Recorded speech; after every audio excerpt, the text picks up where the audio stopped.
When my sister went out to save someone, she left my name behind, so when Xian came to ask for my hand in marriage, he used my name as well.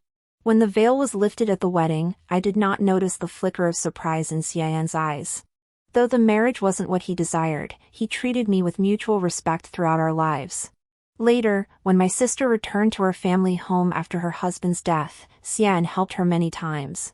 Only then did I realize he had always wanted to marry her. It was merely an old longing. Now that we've each married others, I simply regard her as my sister. When Xian confessed this to me himself, his face was serene. But in his old age, Xian had long since grown senile. He forgot me, his wife, forgot our children. Each morning he would rush to my maternal home, sit on the stone steps before the door, and call out the childhood name of my deceased sister, Nian Nian. I couldn't explain to our children who came running, I could only say he was talking nonsense. After coaxing Xian back home once more, I drifted into a weary sleep. When I awoke again, I found myself back on the day Xian came to propose. Just as I rushed toward the main hall to reveal the truth, I discovered Xian hadn't arrived. "Sister, why did you bring me here?" My younger sister, Suzy, pulled her hand away from mine in confusion. I stared at the empty hall, my mind drifting. At this time in my past life, Father was already deep in conversation with Xian. When I learned Xian had come to propose marriage, I'd been hiding nearby, peering out with equal parts curiosity and fear. I feared he might be coarse in appearance or lacking in virtue. But what met my eyes was a tall, straight figure, handsome and articulate. Only when I heard Father address him as Your Highness did I realize he was a prince newly appointed from the capital. I was delighted then too. Nothing much, just came to sit for a while. I've been cooped up in my room all day. Wanted to come out here with you for some fresh air. Snapping back to reality, I hurriedly made excuses to fob off Ziyi. The whole mansion is boring. How come you're just noticing that now, sister? Outside is where the fun is. Shall we go for a stroll? If you come with me, Father won't scold me. I smiled helplessly. We can go another time, but not today. No sooner had the words left my mouth than a commotion erupted at the main gate. The steward hurried off, then rushed back to fetch Father. "Sister, look! Who could it be? Such a grand procession." Ziyi, who loved excitement, tiptoed to peer toward the entrance. Following her gaze, I saw Xian. He had come after all. Just like in my past life, he arrived with a retinue carrying boxes of gifts. Seeing Father hadn't emerged yet, I pulled Ziyi forward. "Sister, where are we going?" Ziyi asked. "Honored guests have arrived, and Father isn't here yet. We should go greet them first, we can't be impolite." But when Ziyi recognized Xian's face, she stepped back. "Sister, Father said we shouldn't see men before we're married." With that, she slipped her hand from mine and ran off before I could react. Ah! I watched her receding figure and sighed deeply. Turning back, I saw Xian looking at me. With Ziyi gone, it was just as well to state my name clearly. I stepped forward and curtsied to Xian. "This humble maiden, Su Xingyue, greets Your Highness. May I ask the purpose of your visit today?" The man before me overlapped with the aged image from my memories, a bitter ache welling up in my heart, stinging painfully. I lowered my gaze, concealing all signs of discourtesy. "You must be the eldest daughter of Magistrate Su. Indeed, you are as dignified and well-mannered as rumored." Xian nodded, yet his eyes held no trace of surprise. Unlike in my past life. In my past life, when he lifted my veil, the flush on his face faded away in shock. That night, he claimed drunkenness and did not touch me. I believed him then. But now I see clearly, Xian, like me, has come back to this life. Though belatedly, he found his way to the Su residence. Just as in my past life, despite his confusion, he remembered the path to the Su mansion, remembered the small character for Ji and Ji. "Your Highness, why did you not announce your visit beforehand?" "I have been negligent." Father and the steward stepped forward, pushing me to the back. "Withdraw. The prince and I shall speak privately." Father glanced back at me, his tone leaving no room for argument. In his eyes, a woman must know her place. I nodded and turned to leave. Behind me came Xian's clear voice, "I come today bearing gifts to repay the second young miss for saving my life the other day." I hadn't yet reached Jingzhou that day when my guards betrayed me on the road. I nearly lost my life, but the second young miss saved me. I heard no more. But I knew the story of how Z saved him. Xian had told me in my past life. He shared it when I questioned his feelings for Z, explaining the mix-up where he mistook someone else. Though Xian and his guards had killed the traitor, they were both gravely wounded. Especially Xian, stabbed in the abdomen, he bled profusely, teetering on the brink of death. It was Z and Lu Qi who happened to pass by, bandaging his wounds and administering medicine in time to save him. Fearing punishment from father, Z always used my name whenever she went out. Her childhood friend Lu Qi, meanwhile, pretended to be Z's servant. Pulling myself out of the memory, I suddenly recalled that Xian hadn't brought a matchmaker this lifetime. Earlier, he had said bringing gifts to repay a debt of gratitude, not seeking marriage. I turned abruptly to see him conversing with father as cheerfully as in my past life. Xian's words from before echoed in my ears, merely old memories. Now that we've each married, I regard her only as a sister. But I'd forgotten the line that followed, besides, she has no feelings for me either. My sister, Suzy, though free-spirited, loved with unwavering devotion. After Lu Qi's death in the past life, she never remarried. It wasn't that Xian didn't want to, it was that Z wouldn't. Thus, in this life, he came not to propose, but to pay a visit. But none of this concerned me anymore. Sister, what was Xian here for? Z's sudden appearance startled me. How did you know it was Xian? I countered, then asked irritably, you met Xian, didn't you? Z nodded timidly. I saw him a month ago when I went out with Lu Qi. He was covered in blood then. Both Lu Qi and I felt we couldn't just leave him to die. You know father dislikes Lu Qi. I dared not give my name. My tone softened. He knows you're not Su Xingyue anymore. He came today specifically to thank you for saving his life that day. Xian holds such high status. Father surely wouldn't blame you, I reassured Z. She exhaled softly. That's a relief. I only learned today that Xian is actually a prince from the capital. Had I known when he offered to repay my kindness, I should have asked him to persuade father to marry me to Lu Qi. A hint of regret flickered in Zi's eyes. My hand resting on her shoulder suddenly stiffened. In both past and present lives, when Xian came to visit, he only mentioned Z, never once uttered Lu Qi's name. Sister, would you like to step outside for some fresh air? There's a play at the night market tonight. I've already sent Lu Qi to secure seats early. Shall we go together? Z's voice snapped me back to reality. On this day in my past life, I lay in bed filled with joy, tossing and turning, unable to sleep.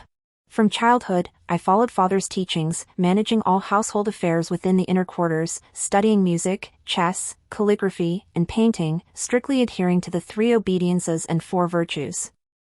After marriage in my past life, I too was confined to the inner quarters like all noble women, bearing children.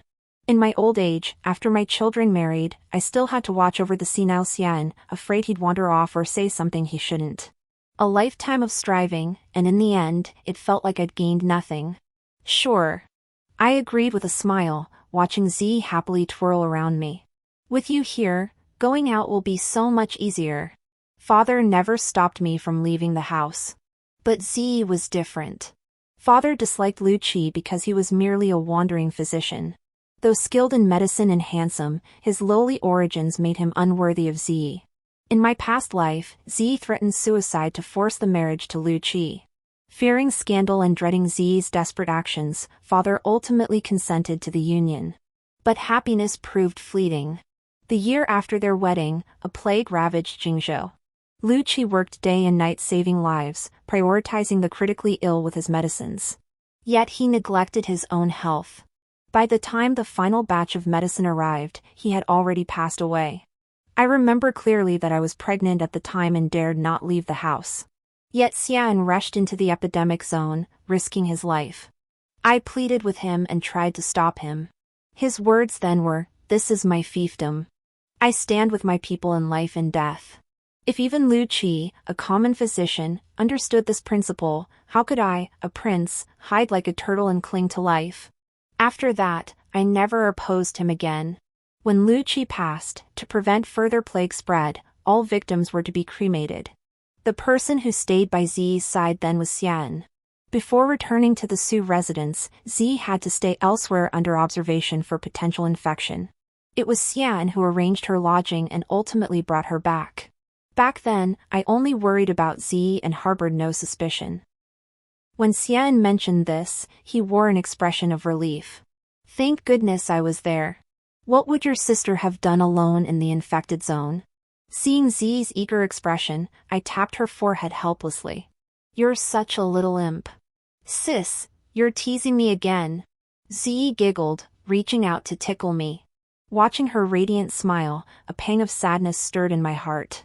This sister of mine, who loved to laugh more than anyone, had never smiled so brightly again after Lu Qi passed away in my previous life.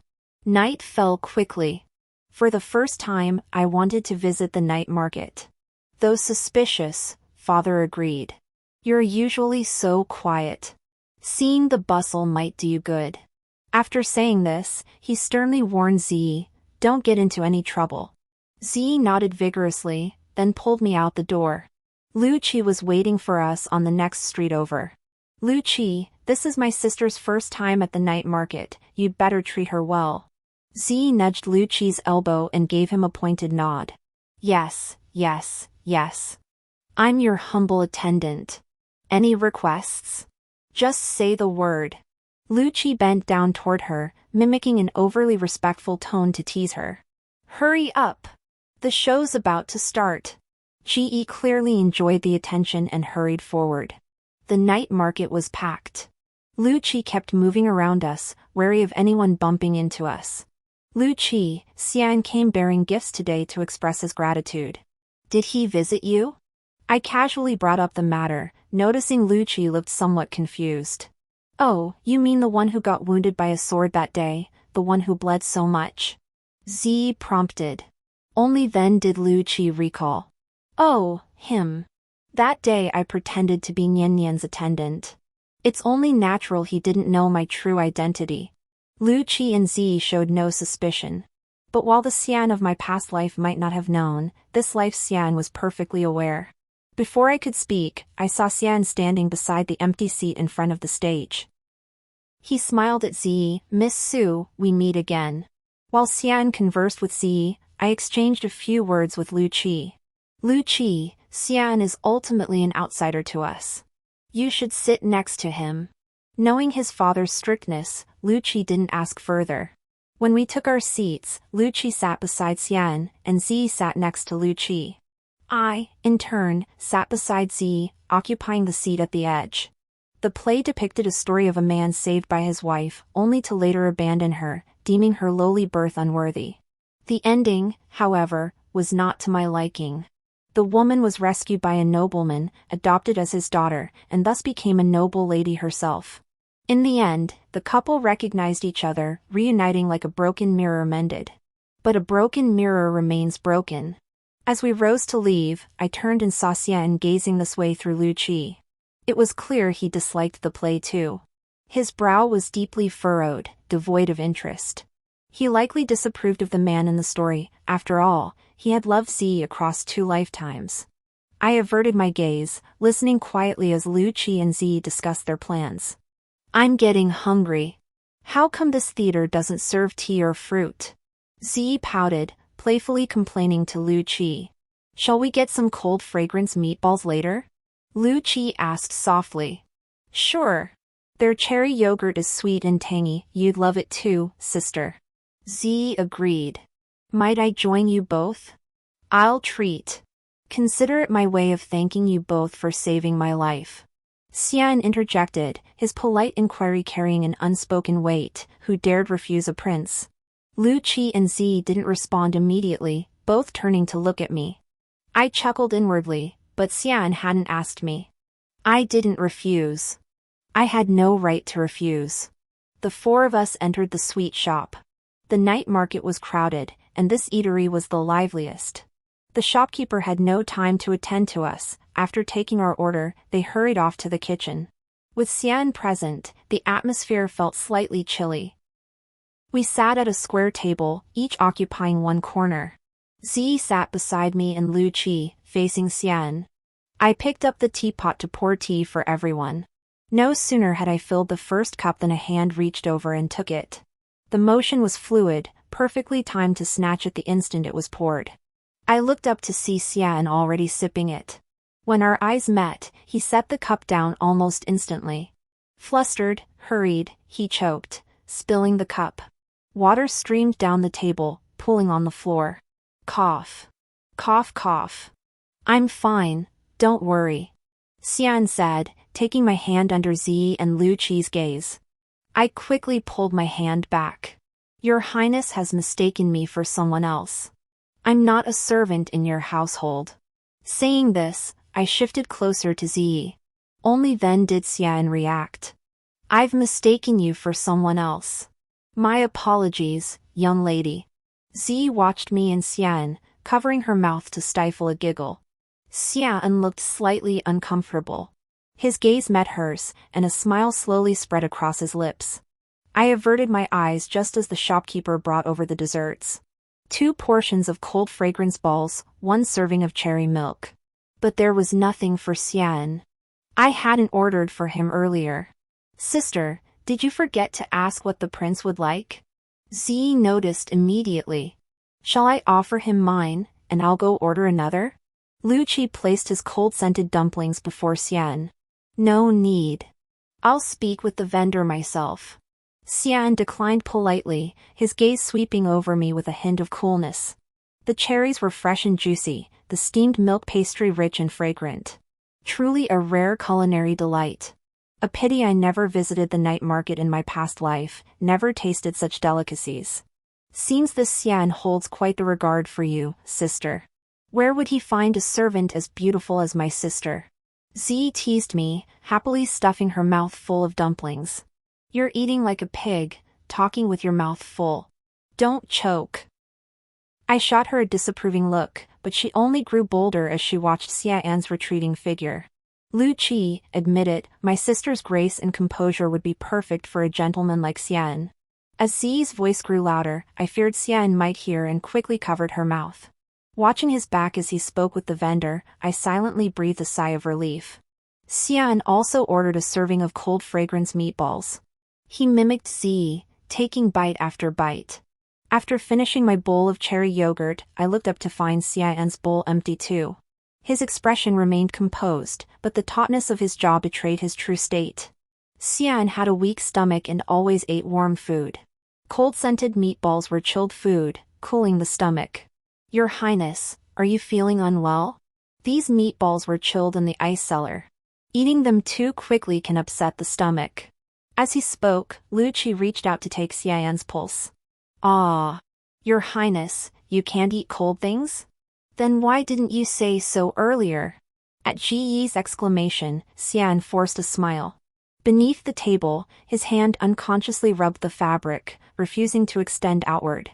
I'm fine. I always eat delicious things quickly. My apologies. Ji and Lu Qi both exhaled in relief. It's getting late. Nian Nian, shall I escort you both back? Lu Qi spoke, and the 3 of us rose to our feet. Thank you for today, Your Highness. I politely bid Xian farewell, but he rose as well. It's unsafe for 2 ladies to travel alone at night. Why not take my carriage home? His words carried a clear implication to dismiss Lu Qi. That makes sense. Lu Qi agreed without hesitation. The Su residence isn't on the way to Your Highness's estate. There's no need to trouble you. But I didn't want Xian following us, especially since Xi had already misunderstood. It's no trouble. Miss Xi is my benefactor. A slight detour is nothing. Xian's gaze fell on Xi, then met mine with a hint of warning. Before I could speak, Xi accepted first. Sister, don't refuse the prince's kindness. I'm feeling a bit tired myself. Why don't we take the carriage? Refusing again would seem too deliberate, so I could only accept in silence. Throughout the journey, I kept my eyes closed, resting without speaking. Ziyi, however, chattered away. Xian responded to every word, but Ziyi failed to grasp his meaning, constantly steering the conversation back to me. Only when the carriage stopped did I finally relax completely. Ziyi immediately leaped out. As I moved to follow, Xian stopped me. The curtain fell, sealing us both inside the carriage. In the dim interior, Xian's eyes shone with an unusual brilliance. Like the moon, like a lamp. Yet the light that fell upon me felt cold. "You've returned too." His tone was one of certainty. I murmured in response. "In my past life, I made a terrible mistake, but I did not betray you. This time around, I wish to have no regrets." The past life? Let's just call it a dream. A grand dream, no need to linger. Agreed. That was precisely my intention. I lifted the curtain and leaped from the carriage. The carriage didn't move until Ziyi and I had entered the gate. I didn't look back. No need to. "Sister, what were you whispering to the prince just now?" Ziyi glanced back at the carriage. "I only dared leave after seeing you safely inside." I couldn't resist pinching her cheek, feigning anger with a stern expression. "If you keep talking nonsense, I won't take you out next time." Ouch, ouch, ouch. "Sister, that hurts." Ziyi pouted in mock distress. "I don't feel a thing," I chuckled, releasing her. "But sister, both I and Lucci have met the prince. We both think he's a proper gentleman." "You truly dislike him?" "I dislike him," I replied with absolute certainty. Ziyi deflated. "Then are you really going to marry that sickly weakling?" "I overheard something the other day. The Marquis of Jinan intends to form an alliance with father through marriage." Lucci found out the Marquis of Jinan's heir was born frail, kept alive by medicine year-round. He won't live long.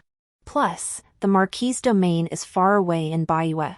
If you marry him, we'll never see you again. Baiyue.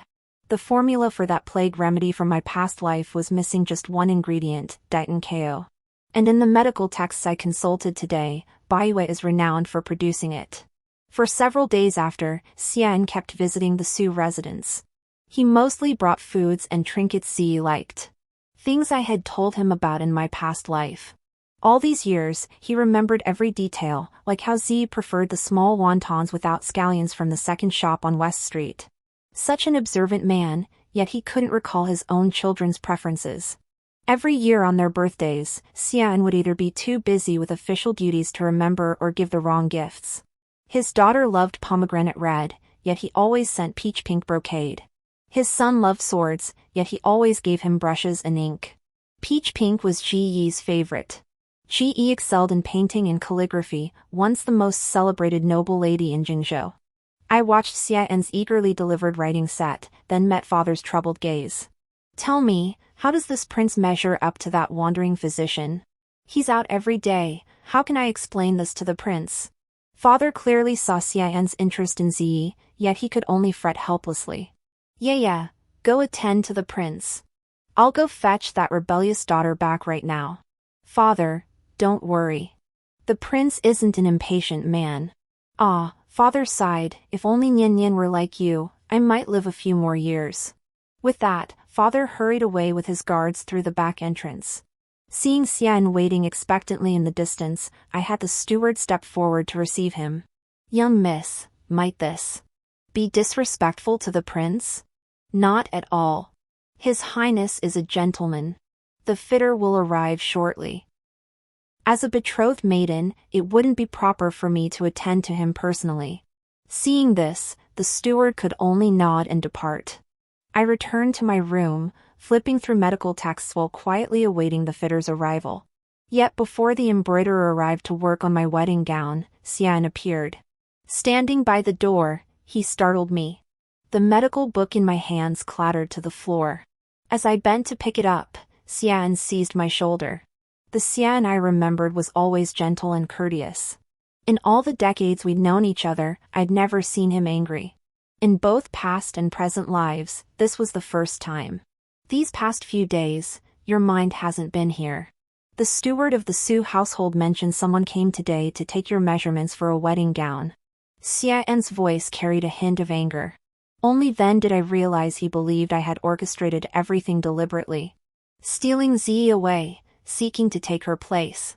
So after decades of marriage, in his eyes, I had become such a despicable person. A sharp slap echoed, and Xian turned his head away, refusing to look back. Probably stunned that I dared lay a hand on him. My sister goes out every day. The prince need only ask to verify this. Moreover, to the prince, she is merely a benefactor and friend. Addressing her by her childhood name is unnecessarily intimate. I'm having a wedding gown made because father has already arranged a marriage for me. The prince can rest assured, I'm not marrying you. As the last words fell, all anger vanished from Xian's face. What? He stared at me, taking a long moment before managing a half-uttered sentence. I am betrothed. I am not marrying your highness. Did you hear me clearly? I pointed toward the door. This is my boudoir. If your highness doesn't want to leave my sister with the impression of a lecher, then get out immediately. This was the first time I'd ever lost my temper with Xian.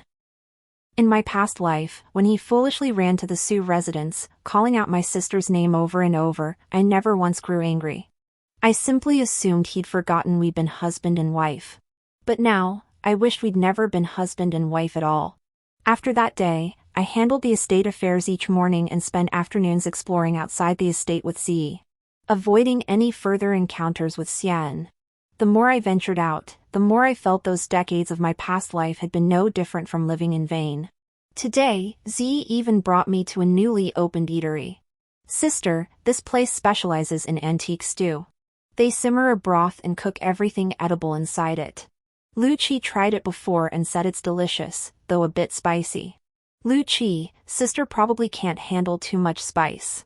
Remember to tell the waiter not to make it too hot. Z reminded Lu Qi beside me. He nodded and beckoned the waiter to start ordering. I was happy to sit back and relax. Being taken care of felt surprisingly good. The antique hot pot simmered in a large pot of broth. All the ingredients were raw, served plate by plate, and soon the table was full. Sister, can you handle tripe and beef throat? Z kept piling ingredients into my bowl, as if I were the younger sister. Since they're all here, I might as well try everything. The texture was crisp and refreshing, quite novel. Delicious! Though this isn't spicy at all. It was nowhere near as fiery as Z described, with no burning tongue or numbing mouth. Sis, you can actually handle spice? Z looked genuinely surprised. Waiter! Add more spice for this lady. After 3 rounds of extra spice, I still found it mild. Lu Qi and Z, however, were already drenched in sweat from the heat. Unable to bear it, I stopped Z's hand as she reached for the ladle again. Shopkeeper, this isn't spicy enough. A voice drifted over from the next table, followed by a tense reply. Sir, you've already had it spiced up 5 times. If you can't handle it now, how am I supposed to explain this to the master back at the house? We've come all this way, how could I leave without trying? The man retorted to his attendant, his pale face flushing slightly with amusement. This gentleman seems to share the same spirit as that young lady earlier. In that case, I'll have the kitchen prepare the main event. But chili peppers are costly. Why not share a pot between the 2 of you? That way, nothing goes to waste. The proprietor stepped forward between us. The man glanced over. I have no objection, but I fear it might be too bold for this young lady. Fine by me. I agreed readily. And so, a pot of fiery red broth was placed before us. We both simultaneously picked up tripe and dropped it in. 7 up, 8 down is perfect. He kindly reminded me. We lifted our chopsticks simultaneously and took a bite.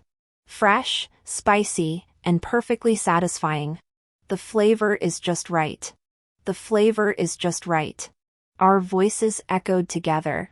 We exchanged a glance and both smiled. From your accent, you don't sound like you're from Jingzhou. You're observant, young lady. I've only recently arrived in Jingzhou. He smiled, lowering his eyes. To be honest, I snuck out. My family has arranged a marriage for me. I hear she's an excellent young lady. As he spoke, he suddenly began coughing. I hurriedly handed him tea. Too spicy? He waved his hand. No, it's just an old ailment. I've been sickly since birth. Many doctors said I wouldn't live past 20. I'm 18 now. Not much time left. Though his words were gloomy, he spoke them with a smile. I don't want to let her down. He lowered his head, then lifted it again after a moment. Since you're from Jingzhou, young lady, might I ask which way leads to the prefect's residence? Though I had already guessed the direction, I still lost my composure when he actually asked. My fingers slipped, and the chopsticks clattered onto the table. Your Highness, I believe I am the person you seek. Before me stood none other than Jiang Sun, the heir to the Marquis of Jinan. But I refused to call off the engagement. I met Jiang Sun's astonished gaze with unwavering resolve. Why? Jiang Sun demanded. This marriage was arranged by our parents. To abruptly call it off would tarnish my reputation, that is the first reason. Secondly, the Marquis of Jinan's estate lies far in the Baihui region. I've been confined to the inner quarters since childhood. I wish to leave Jingzhou and see the outside world. Thirdly, though we met only today, your Highness has shown courtesy and an open-hearted nature. You've even considered a woman you've never met, truly a worthy man. Men abound in this world, but worthy ones are rare. Therefore, I refuse to annul the engagement. Jiang Sun seemed taken aback by my response. His gaze shifted nervously, and a blush crept unconsciously to his ears. But my days are numbered. He persisted in trying to persuade me. Therefore, I shall cherish every moment with the Crown Prince all the more. The wedding date can certainly be moved forward. Ahem. Jiang Sun attempted to mask his awkwardness with a cough. Miss Su, don't act on impulse. I am not acting on impulse. Marrying you would be a marriage above my station. Moreover, your Highness has repeatedly stated your days are numbered. Have you considered which is easier for a woman, serving a husband for years or enduring years of widowhood? Faced with my question, Jiang Sun smiled rather than grew angry. Miss Su, you are quite forthright. The matchmaking delegation my father sent will arrive this month. Until then, I'll remain in Jingzhou. You may change your mind anytime. He didn't argue with me, but offered a promise instead. He was certain I would regret it. I nodded at him. I'm afraid I'll disappoint the Crown Prince. Jiang Sun and I shared a smile. As the broth in the pot bubbled, we gradually cleared the dishes from the table. During that brief meal, we spoke of everything. The landscapes and customs of our respective regions. The members of our families, our upbringings. Only the marriage proposal remained unspoken. After the meal, as we parted, I asked Jiang Sun where he currently resided. We exchanged simple farewells, only to see Xian arrive belatedly. Ziyi and I exchanged a glance, both feeling uneasy. Fearing he might frame me again, I had no choice but to ask Jiang Sun, might the young master see me part of the way? Before Jiang Sun could respond, Ziyi interrupted, Sister, the prince is here. If you ignore him, do you really intend to marry that invalid? I quickly covered Ziyi's mouth. Nian Nian, don't speak recklessly. Young master, my sister is thoughtless. Please don't take offense. It's nothing. She's speaking the truth. Jiang Sun smiled, showing no anger. Ziyi's eyes widened as she finally realized the man before them was the heir to the Marquis of Jinan. If your Highness doesn't mind, may I take your pulse? Lu Qi studied Jiang Sun's complexion closely before extending his hand. I hadn't realized young Master Lu also practiced medicine. Jiang Sun offered his own hand. This is simply how I was born. Medicines merely ease the symptoms. He shook his head with a smile, as if discussing the most trivial matter. Your Highness needn't be discouraged. It's merely that the deficiency wasn't addressed in your youth. If your Highness trusts me, I'll do my utmost to help.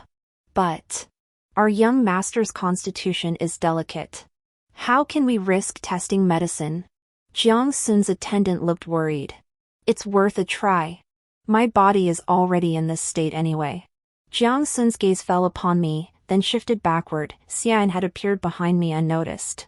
Your Highness, don't be disheartened. Lu Qi's medical skill is exceptional. He wouldn't say such things without at least 70 or 80% certainty. Lu Qi, I'm entrusting my future brother-in-law to you. Upon learning Jiang Sun's identity, Zi promptly corrected herself, placing her hand on Lu Qi's shoulder.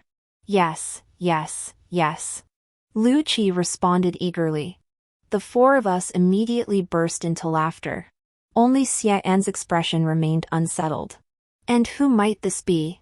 He interjected amidst the laughter, his gaze darkening as it met Jiang Sun's. Your Highness, this is Prince Jiang, who is betrothed to my sister. Zi spoke first.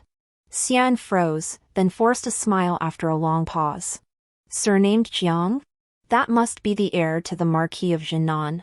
I've only recently arrived in Jingzhou. I shall certainly pay my respects to the Marquis of Jinan when the opportunity arises. In just 2 sentences, his status and position were made crystal clear. The pressure was palpable. Jiang Sun seemed oblivious. I look forward to it. This antique soup is excellent. Your Highness, please enjoy it at your leisure. Ji Yu, tell the proprietor to charge the bill to our account. Not necessary.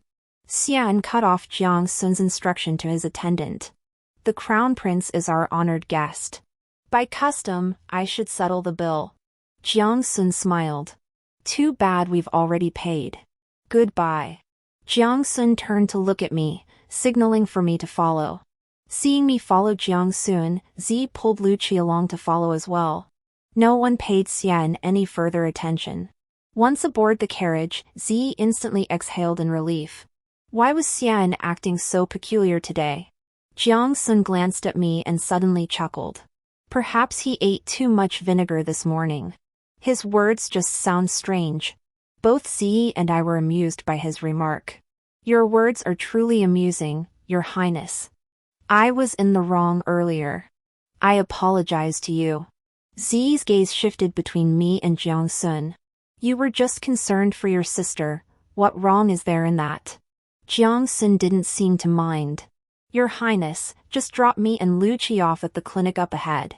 He has matters to attend to there. I'll personally deliver the medicine he prescribed for you later. Ji seemed to have opened a floodgate, chattering away non-stop. Most of what she said was about me. Your Highness, you wouldn't know, I only discovered today just how adventurous my sister's tastes are. I hear the Baiyu people also love spicy food. Seems my sister will be in for a treat from now on. And you know, my sister's usually so calm, never a ripple on her surface. But just now, you actually made her laugh. Jiang Sun listened quietly, his eyes occasionally drifting my way. Suddenly, my face grew hot. I quickly nudged Zi with my elbow, signaling her to shut up. But that little imp had already pulled Lu Qi off the carriage ahead of time. Instantly, only Jiang Sun and I remained. Though the space felt more spacious, it still seemed stiflingly hot. Ji is just like that, she'd have me married off this very morning. She said the same thing in front of Xian. You. Jiang Sun pulled back the carriage curtain, letting in a cool breeze that felt refreshing. I understand. You dislike Xian, so you chose me, Jiang Sun finished my thought. It's not like that, I replied. Ji and Lu Qi saved Xian before. He favors her. Xian and I knew each other before, but only as acquaintances. If the Crown Prince is concerned, this marriage. I bit my lip, unsure how to finish. Xian had indeed been strange today. Jiang Sun's reluctance to offend him was understandable. If I deliberately concealed the truth, it would only make matters worse. But I dared not gamble. Gamble on whether Ji would lose Lu Qi again in this lifetime, gamble on whether she could accept it. The betrothal and wedding shall proceed as planned. Though I don't know the full extent of your predicament, I'm willing to help. Jiang Sun raised his eyebrows and smiled at me, his pale face radiating youthful vigor. He didn't seem like a crown prince at all, but rather a knight-errant. Then I thank you in advance, Your Highness. If you don't mind, you may call me Zifang. Ancient texts speak of the virtue of jade, moisture and warmth are the essence of benevolence. A gentleman is like jade, jade is like Jiang Sun. Knowing that Jiang Sun would find it inconvenient to prepare medicine at the inn, I invited him to stay temporarily at the Su residence. Father naturally welcomed him warmly. When asked why he had come to Jingzhou ahead of schedule, he replied, "I heard there is a renowned physician named Liu in Jingzhou. Though young, he possesses miraculous healing skills. I came specifically to see if it's true." With that explanation, Father had no grounds to prevent Lu Qi from coming and going at the Su residence. When I asked Jiang Sun why he lied, he chuckled, "A gentleman helps others achieve their goals." I was at a loss for words to refute him. Ji Yi was genuinely happy when she was with Lu Qi. Jiang Sun was knowledgeable and enjoyed cooking. The only problem was his dishes were too spicy. Father eagerly tried them on the first day, only to hear from the steward that he spent the entire night running to the outhouse. After that, come mealtime, Father would hide at the prefectural office, afraid to return home for dinner. Jiang Sun's enthusiasm was overwhelming, and Father feared it. Though Zi and Lu Qi enjoyed spicy food, they couldn't endure it daily. I became the only one who could keep Jiang Sun company. Zi complained I was too quiet and loved exposing my secrets in front of Jiang Sun. I called her a fickle wallflower, chasing after one brother-in-law after another. She retorted, "I was just impatient back then. But now I see Prince Jiang is the perfect match for sister. That prince never knows how to gift something that truly touches sister's heart. But Prince Jiang is different. He's talkative, and his tastes align with sister's.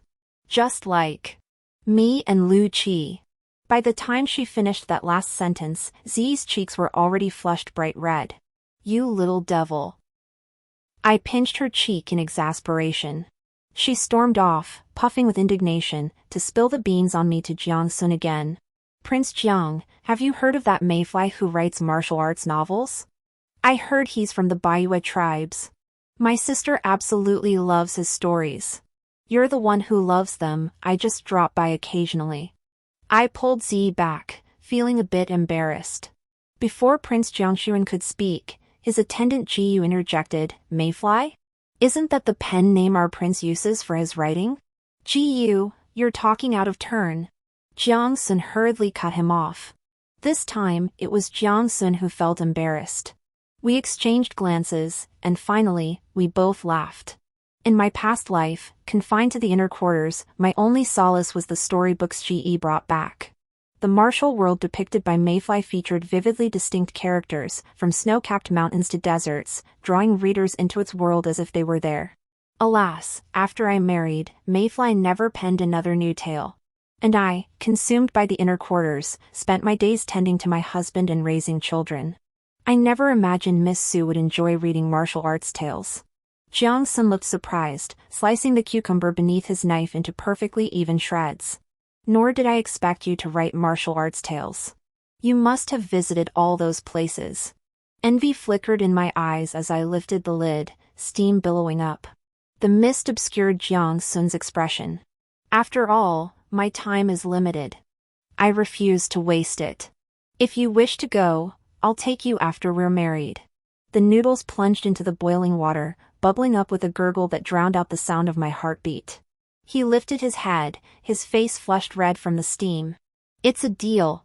The crown prince mustn't deceive me. May he live 100 years. Whether as crown prince or a mayfly, I won't deceive you," he pledged solemnly as the noodles were scooped out. He placed the shredded vegetables into his bowl while I added Sichuan peppercorns, chili peppers, star anise, and other spices to the sizzling oil. As they plopped in, the aroma filled the entire kitchen. While I washed my hands, Jiang Sun had Jiyu carry the noodles out. By the time Jiang Sun and I reached the dining table, Xian was already seated. Ignoring him, I leaned over to instruct Jiang Sun. "Lu Qi said to avoid spicy foods while taking medicine. I deliberately skipped the chili oil in your bowl, don't go messing with it." No sooner had I spoken than Xian's face paled. He sat at the table, holding precisely the mild noodles I'd prepared for Jiang Sun. It seemed he'd already eaten quite a bit. "I thought this bowl was meant for me." Xian stiffly set down his chopsticks, squirming uncomfortably. In my previous life, I had indeed considered Xian's stomach ailment, specifically instructing the kitchen to prepare a separate mild dish. But that was the past. "Your Highness, really? You didn't say you were coming. How could sister possibly have made noodles for him?" The belated Ziyi murmured her discontent under her breath. Lu Qi, standing nearby, shook his head silently at her. Perhaps feeling rejected by his beloved, Xian's expression darkened further. This is indeed my fault. It's fine. Your Highness, just eat. I'll make another bowl. I turned to leave, unable to bear facing Xian any longer. He might think I'm trying to ruin his marriage in this lifetime. I'll help. Jiang Sun caught up. You don't need to come. I can manage alone. It's fine. I'm not hungry anyway, Jiang Sun said casually. Besides, I don't want to face that prince either. I've always been a bit unruly. He shrugged, walking side by side with me. How about we go out to eat? Ziyi mentioned a dumpling shop that's really good.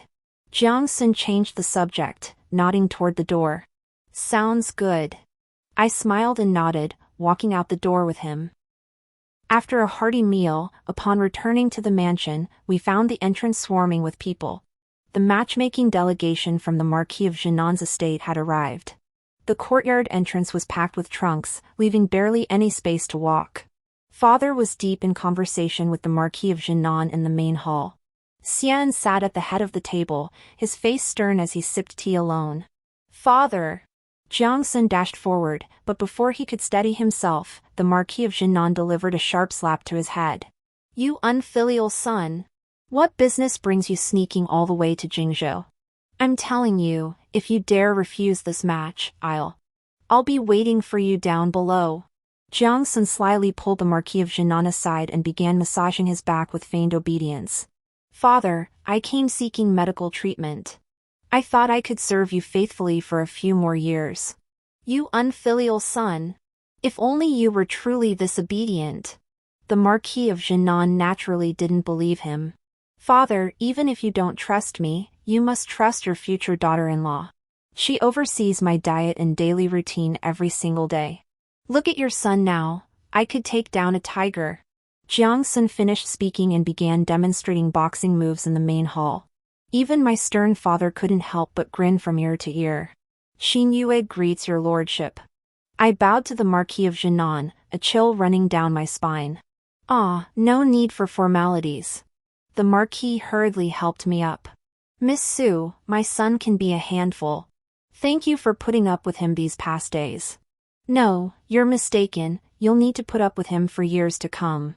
He gripped my hand tightly, as if afraid I might renege on the marriage at any moment. Father, don't frighten the young lady. You insolent brat, and you dare say that to me? Father and son traded barbs back and forth, filling the main hall with laughter and cheer. Only Xian stood out like a sore thumb. His gaze never left me, dark and inscrutable. Fearing misunderstandings, I excused myself to check if Jiang Sun's medicine had finished brewing. Little did I know, at the kitchen corner, I bumped into Xian rushing over. He seized my wrist, pinning me against the wall. His warm breath brushed my skin, yet I felt only chill. Why marry him out of spite? What do you mean, spite? I retorted coldly. I only know these past days have brought me joy. Before the prince arrived at the Su residence with his gifts, the Marquis of Jinan had already sought to unite our families. Had the prince not made that blunder in my past life, I would have married him anyway. I struggled to pull my hand free, but Xian tightened his grip. Do you regret it? Xian asked me. Don't you? I threw the question back at him. Xin Yue, Jiang Sun is not a suitable husband. Marriage is no trivial matter, it cannot be decided on a whim. Xian urged me, his tone leaving no room for refusal. My marriage is none of your concern. Once the dream ends, there's no need to cling to it, is there? Every day in this life felt light and joyful. I saw the outside world and became friends with the storyteller I admired. I didn't know what a true partner was, but I knew what freedom felt like. Xian faltered. Suddenly, a figure lunged forward and shoved him aside. Caught off guard, Xian tumbled to the ground. I thought you were a gentleman, but who knew you'd dare to make advances toward my sister? Don't think I won't hit you just because you're a prince. If you ever bother my sister again, I won't let you off. It was Ziyi. Furious, she pointed at Xian, shouting, shielding me behind her. Xian stared at Zi in disbelief, slumping to the ground and remaining motionless for a long while. "Sister, let's go." Zi pulled me away, leaving him alone behind. After that incident, Xian never returned.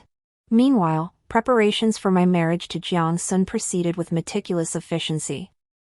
The Marquis of Jinan, knowing my father had only 2 daughters, Ji and me, suggested holding wedding ceremonies in both Jingzhou and Baiyue. Father naturally agreed wholeheartedly. Jiang Sun's health gradually improved under Lu Qi's care. Initially fearful Lu Qi might be deceiving him, father secretly invited another physician to examine Jiang Sun's pulse. Only after hearing that Jiang Sun merely suffered from qi deficiency and physical weakness, with no serious ailment, did father finally trust Lu Qi's medical skill. After much deliberation, Zi still decided to inform father about Xian's persistent pursuit of me. Father harshly denounced Xian as a fickle man and ordered the steward to prevent him from freely entering and exiting the Su residence. I thought the matter was finally settled. But on the eve of my wedding, Xian appeared before me once more. Drunk, he climbed over the wall, his face worn and defeated. Ignoring my alarm, he sat down on the stone bench in my courtyard. Last night, I dreamed of Xiaoyi and Yichuan. Xiaoyi and Yichuan were the names of our children from our past life. Xian lifted his gaze, dark circles glaring beneath his eyes. We were so happy in our past life, weren't we? Xinyue, these days I keep dreaming. Dreaming of our past life. Harmonious as Qin and Se, respectful as raising the tray together, that was good too. He reached out to grab me, but I dodged him. Xian lost his balance and fell to the ground. Unmindful of his own disarray, he only stared at me. Do you remember Xiaoyi and Yichuan's birthdays? When did Xiaoyi learn to walk? Did Yichuan say mother or father first?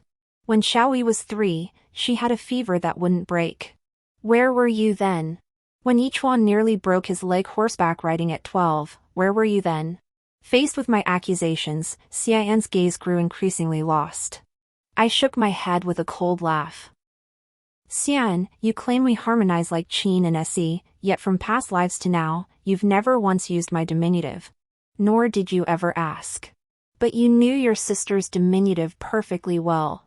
Our children, I care for them. Our marriage, I sustain it. Before I call for someone, you should leave on your own. Jiang Sun and I married as planned.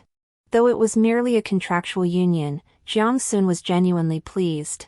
His only complaint was likely my refusal to let him drink. Drinking harms the body. When the veil lifted, I saw myself in full bridal attire reflected in Jiang Sun's eyes. It turned out someone truly could see only me in their eyes. On the 5th day after the wedding, I accompanied Jiang Sun on his journey back to Baiyue.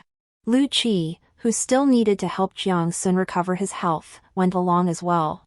As for Zi, father refused to let her go no matter what. He said, since she was to marry the following year anyway, she might as well stay by his side a little longer. Yeah, you've always been sensible since childhood. I initially opposed this marriage to the Marquis of Jinan's household, but you insisted on going through with it. I was deeply worried. Yet now, Prince Zhang's condition has improved, and he cherishes you so dearly. Father can finally rest easy. If you ever suffer injustice in Baiyue, return to me without hesitation. I will stand by you. Father's eyes glistened, yet he forced a smile. I nodded.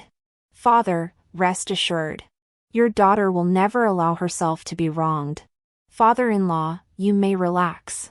A sick man like me certainly wouldn't dare cross his wife. Jiang Sun's jest made everyone laugh until tears welled in their eyes. After arriving in Baiyue, I mentioned wanting to start a medicinal herbs business. Without hesitation, Jiang Sun handed me the keys to the entire marquisate storeroom. Fearing I might not understand the local market, he accompanied me everywhere. I worried he'd tire himself out, but he seemed to relish it, saying it was good exercise. In his spare time, he even joined me on visits to mountain herb farmers. The mountain's wonders and scenery found their way into his latest storybook. By the time Zi and Lu Qi married, my herbal shop was beginning to gain traction in Baiyue. Jiang Sun's health had fully recovered, allowing him to drink heartily at Ji and Lu Qi's wedding banquet. He ended up getting himself drunk. On the way back to our room, he clung to my hand, refusing to let go. Are you leaving? Your business is established, and Xian has quieted down. My illness is cured, you won't become a widow. At our wedding, Jiang Sun had already given me the signed divorce papers. He said if I ever wanted to leave, he would never stand in my way. Yet now, he looked like a wrong child. I clasped his hand in return. I don't want to be a widow. Jiang Sun, you must live 100 years. Only then would we have a long, long future together. May you live 100 years, and grow old with me. Jiang Sun, the side story. Jiang Sun knew from childhood that his days were numbered. So he grew accustomed to living without restraint, determined to leave no regrets. Yet at 18, his father suddenly became superstitious, seeking a fortune teller to divine his fate. The diviner declared Jingzhou held his destiny and unilaterally arranged a marriage for him. Not wanting to waste the girl's time, Jiang Sun grabbed his belongings and headed to Jingzhou to break off the engagement. Yet upon his first meal in Jingzhou, he encountered his fate. Separated by a steaming antique pot, they shared their thoughts. Jiang Sun feared burdening her, while she was determined to marry him. At the meal's end, they encountered Xian. Xian arrived in haste, clearly on someone's business. When his gaze swept over Jiang Sun felt a chill. Was he being used as a shield against Xian? Though unaware of the full story, Jiang Sun's instincts told him he must help Su Xinyue. Even more unexpected was that Su Xinyue's sister's friend possessed medical knowledge. Lu Qi informed Jiang Sun that his illness was not entirely untreatable. The process would simply be slow, and the treatment painful. Jiang Sun had long given up hope. Countless medicines had been administered since childhood, yielding negligible results. With slim chances anyway, trying couldn't hurt. Thus, Jiang Sun settled into the Su residence. The entire household treated him with courtesy. Su Zi, Su Xinyue's younger sister, seemed convinced Jiang Sun was her future brother-in-law. Whenever she had a moment, she would share Su Xinyue's preferences with him. Coincidentally, Jiang Sun and Su Xinyue shared many tastes, even their love for experimenting with cooking.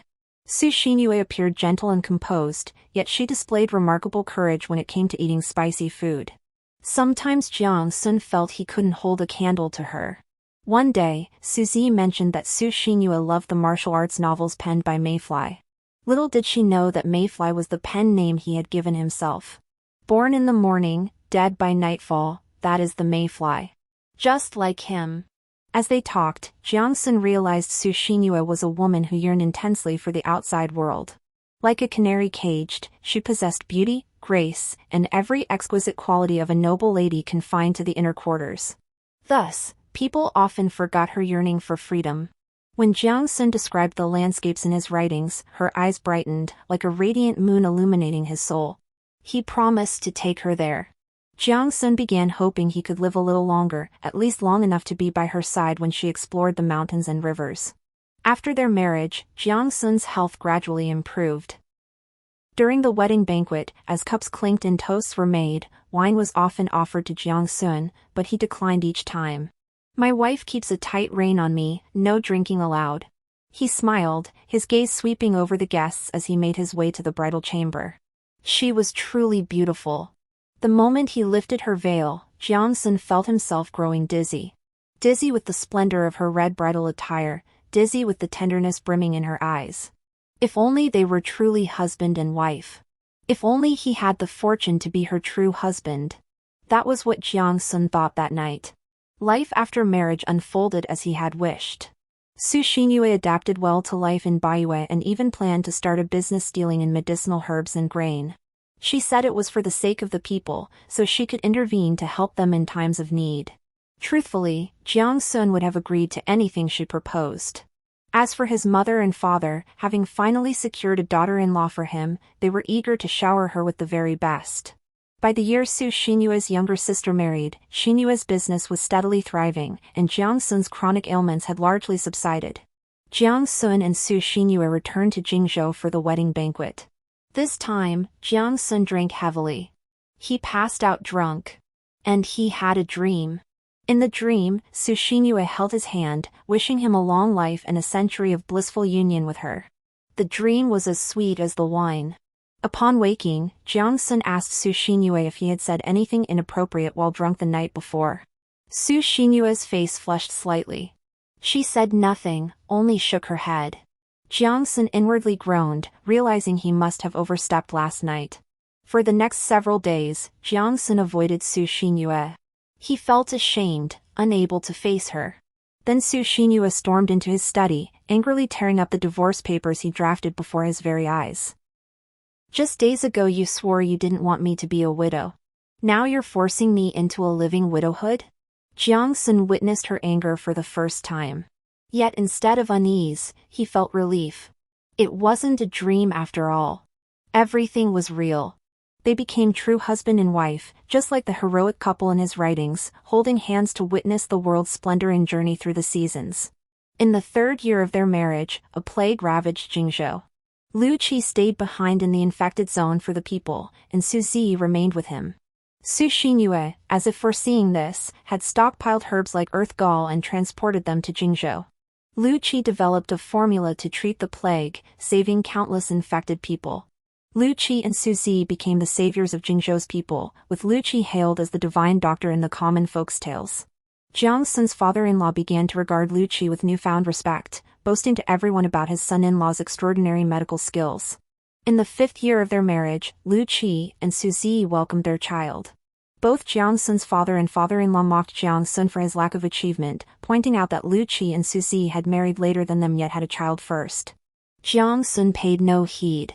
Xinyue had confided much to him during their herb-running trip to Jingzhou, how in her past life, she'd married Xian only to be confined to the inner quarters, wasting her life tending to her husband and children.